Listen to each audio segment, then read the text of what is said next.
ஐரோப்பாவினுடைய மிகப்பெரிய ஒரு கேள்வி, இந்த போரினோட முடிவு என்ன?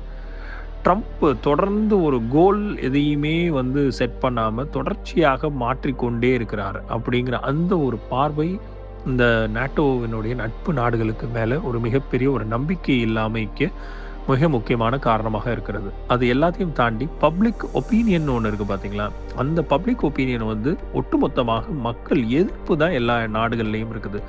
அது ஜெர்மனி, யுகே, ஸ்பெயின் போன்ற நாடுகள்ல மக்கள் போருக்கு எதிரான மனநிலைமையில தான் இருக்கிறாங்க.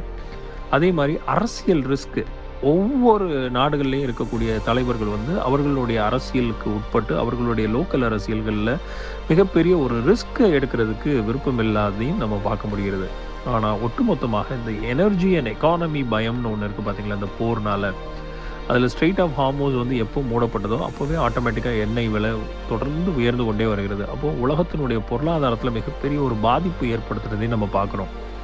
ஆனா, தொடர்ந்து நாடுகள் போர விடணும் அப்படிங்கிறத சொல்லிக்கிட்டு இருக்கிறதுக்கு காரணம் மிக முக்கியமாக எனர்ஜி ஸ்டெபிலிட்டியை தேர்வு செய்வதற்காகத்தான்.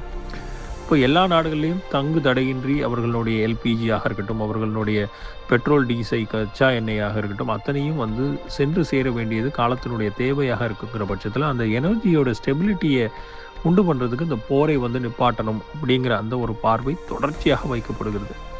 அப்போ என்னைக்குமே ட்ரம்ப் அவர்கள் ஒரு யுனிலேட்ரலான ஒரு ஸ்டைல், அதாவது தனியாகவே எடுக்கக்கூடிய ஒரு முடிவாக பார்க்கப்படுகிறது உலக அரங்கில. அப்போ எந்தவித ஆலோசனையுமே இல்லாம கூட்டாளிகள தாக்குதறது, இதனால் அவர ஒரு ட்ரஸ்ட் வர்த்தியான ஒரு பார்ட்னராக ஒட்டுமொத்த உலகத் தலைவர்கள் அவரை கண்டுகொள்வதில்லை அப்படிங்கிற அந்த ஒரு பார்வையும் இருக்குது. இது எல்லாத்தையும் தாண்டி அமெரிக்காவின் உள்ள பிரச்சனைகளே பல பிரச்சனை இருக்குது.